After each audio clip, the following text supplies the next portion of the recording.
여러분 안녕하세요. 이철입니다.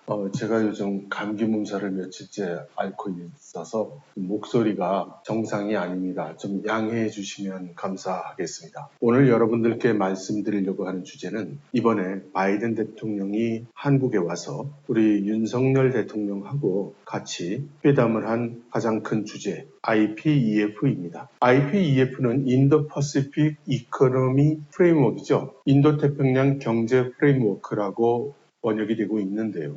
우선 이 프레임워크가 어떻게 나오게 됐나를 확인해 보도록 하겠습니다. 작년에 바이든 대통령이 지시를 해서 미국의 인도-퍼시픽 스트래티지라는 것을 수립한 적이 있습니다. 이 스트래티지는 그 내용이 아주 구체적인 것은 없었지만 적어도 중국을 상대로 하고 있다는 것만큼은 매우 분명했죠. 6개의 실행 계획을 제시를 했습니다. 그 중에 2가지가 이번에 우리나라에서 거론이 됐던 것이죠. 하나는 방금 말씀드린 IPEF, 인도-퍼시픽 경제 프레임워크이었고 다른 하나가 미일-한 협력 계획이었습니다. 그런데 이 인도-퍼시픽 전략을 읽어보면 그 분량이 매우 적습니다.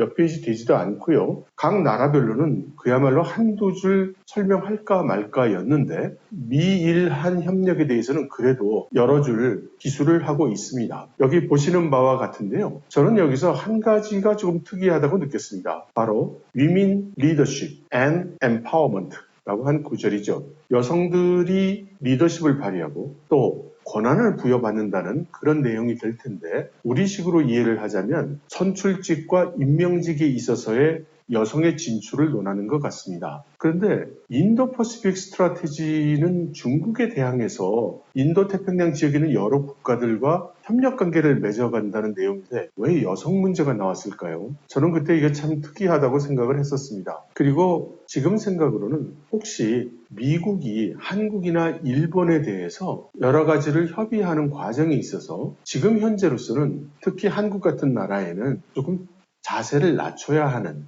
이제 그런 상황이기 때문에 한국을 대하는 미국의 자세가 너무 낮아질 수 있어서 혹시 여성 이슈를 집어넣은 게 아닌가 하는 그런 생각도 잠깐 해보았습니다. 이번에 미국 여자 기자가 윤석열 대통령에게 왜 한국 정부에는 여성 강요들, 여성 리더들이 잘 보이지 않느냐라는 질문을 했을 때 불현듯 그런 생각이 들더라고요. 특별한 근거가 있는 이야기는 아니니까 그냥 귀등으로 들어주시면 감사하겠습니다. 하지만 미국이 이번 IPEF를 추진함에 있어서 한국에게 제시할 떡이 없다는 것은 사실 분명해 보입니다. 그리고 그러한 생각은 저만 하고 있는 것이 아닙니다. 여기 있는 많은 사람들이 그런 생각을 하고 있고요. 그에 따라서 이번 인도태평양 지역에 있는 국가들의 입장도 비슷한 것 같습니다. 간단히 거론을 해보자면 인도의 경우는 IPEF의 주요 이슈가 7가지인데 그중에 공급망 정도만 관심이 있고 나머지는 별로 관심 없다는 입장이라고 알려졌고요. 싱가포르의 경우에도 참여는 하지만 중국과의 경제관계를 배제한다는 것은 그것은 큰 손실이 될 것이다. 이런 이야기도 했죠. 심지어 몇몇 나라는 정치적 입장이 다르고 쿠데타를 일으키고 한 국가이긴 합니다만 미얀마 등과 같이 이번에 아예 IPEF에 참가하지 않겠다고 한 국가도 있습니다. 말레이시아 같은 경우에도 미국 보고 이거 떡을 좀 더 줘야 되는 거 아닙니까? 이런 취지의 이야기를 했고요. 그래서 일본이 아세안과 미국 사이에서 조율력을 담당하면서 미국에게 이건 너무 떡이 없습니다. 조금 탄력적으로 좀 적용을 하시죠. 이렇게 건의를 했다 하고 바이든 대통령이 그것을 수용했다. 이런 이야기도 나오고 있습니다. 일본은 이렇게 미국에 충실한 조력자 역할을 함으로써 드디어 미국으로부터 유엔 안보리 상임 이사국 자리를 지지하겠다라는 그런 망회의 성과를 얻어내기도 했죠. 제가 볼 때 일본은 유럽에 있어서의 영국에 해당되는 그런 포지션을 아시아 태평양 지역에서 자기들이 담당하려고 하는 것 같습니다. 인도퍼시픽 전략의 가장 주요한 대상 중에 하나인 인도의 경우에는 이번 IPEF 설립하는 회의에 참석을 하면서 일본과 두 나라 간의 협력, 이것을 강화하고자 하는 회담을 개최하게 되어 있죠. 인도는 철두철미하게 실익에 근거한 그런 외교를 전개하고 있는 것으로 보입니다. 그런데 이런 상황에서 미국과 중국이 모두 가장 중요하게 여기는 국가, 바로 대한민국. 그러면서 협상을 하는데 가장 껄끄러운 국가, 바로 대한민국. 왜냐하면 중국이나 미국이나 간에 대한민국에게 제시할 만한 떡이 없기 때문입니다. 두 나라 모두 한국을 자기 편으로 끌어당기고 싶은데, 물론 그 이유는 400만에 육박하는 군사력, 거기에 반도체를 비롯한 첨단 기술을 보유하고 있는 국가, 세계 10대 무역 국가 중에 하나. 이런 나라가 떡하니 중국 옆에 바로 붙어 있는데, 이 국가가 어느 편에 손을 들어주느냐 아니면 중립을 선택하느냐에 따라서 미중의 전략은 상당한 영향을 받을 수밖에 없죠. 옛날 같았으면 미국이 시장을 조금 열어준다든가, 중국이 자기네들 시장을 좀 열어준다든가, 그런 수단을 많이 썼었는데, 이번에 미국도 IPEF를 추진하면서 절대로 시장을 더 열어주거나 관세를 낮춰주거나 여하간의 경제적 이익을 제공하지 않는다는 그런 원칙을 이미 작년에 세웠었습니다. 그리고 지금까지 관찰하고 있죠. 그러다 보니 다른 나라에게 줄 떡이 없는 겁니다. 중국도 마찬가지입니다. 중국도 기존 상태에서 사드 사태로 인해서 한한령을 시행하는 등에서 한국을 보다 옥죄는 상태에 있는데, 지금 그것을 풀어주는 정도 외에는 한국에 이거다 하고 내놓을 만한 그런 유인책이 없는 것이죠. 그래서 미중 두 나라가 한국을 어떻게 설득을 해야 되나, 스타일국이지 않으면서 한국을 끌어안기 위해서 많은 고심을 했을 것이라고 생각합니다. 그런데 이번에 그 바이든 대통령이 한국을 방문하면서 우리 정부는 묻지도 따지지도 않고 미국 만세를 불러버린 거죠. 게다가 바이든 대통령하고 같이 가서 삼성의 최첨단 생산 라인에서 바이든 대통령이 반도체 웨이퍼에다 사인을 하는 이런 매우 상징적인 모습을 보였죠. 왜냐하면 IPEF의 주요 토픽이 4가지였거든요. 무역, 공급망 등등에서 4가지 기둥이라고 불리우는 그런 이슈가 있었는데, 미국이나 중국 입장에서 모두 첨예하게 생각한 부분이 반도체였거든요. 그러니까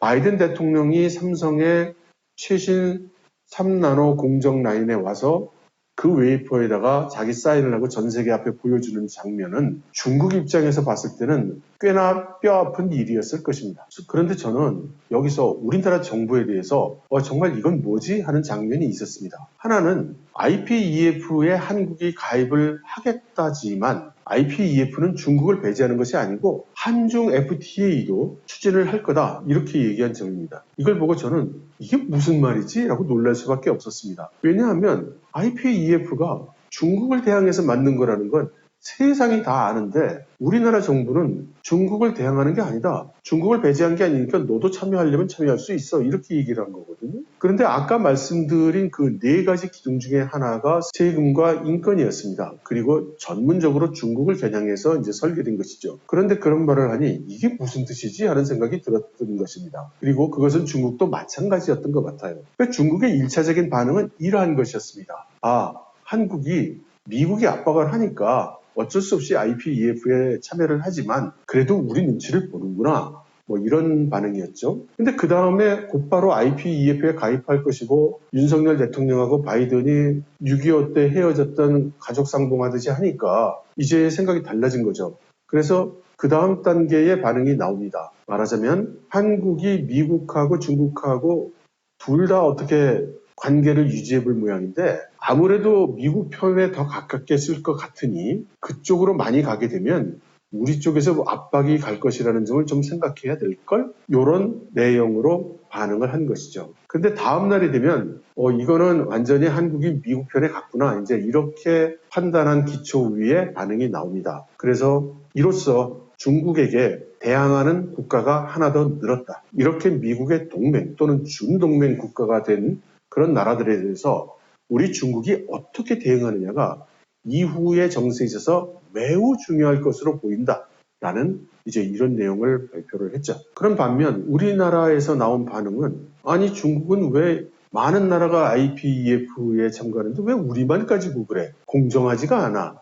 규칙을 준수할 수 있으면 너도 들어오면 되는 거 아니야? 이런 식으로 이야기를 하고 있죠. 그런데 아마 중국 입장에서 볼 때는 지금 나를 아주 가지고 노는 건가? 이런 생각이 들었을 것입니다. 하지만 이때까지의 반응은 중국 정부의 공식 반응은 아니었습니다. 그리고 드디어 중국 정부의 공식 반응이 나왔죠. 한국에 대해서 참아주는, 그리고 꽤나 애써 한국과의 관계를 깨지 않으려는 듯한 그런 논조의 발표가 나왔습니다. 그것은 일본이 안보리 상임 이사국이 될 가능성이 생기고 미국이 타이완에 대해서 무력 개입을 할 수 있는 가능성이 커진 이런 장면에서 마지막까지도 가능성이 있다면 한국을 적어도 중립으로 만들고 싶은 아마 그런 생각일 것입니다. 지금까지의 결과는 그렇게 썩 나쁘지 않은 이제 그런 결과라고 할 수 있는데요. 지금부터가 아마 문제가 클 거라고 생각합니다. 중국은 한국이 미중 사이에서 어느 정도의 균형을 잡아주기를 원하는 것인데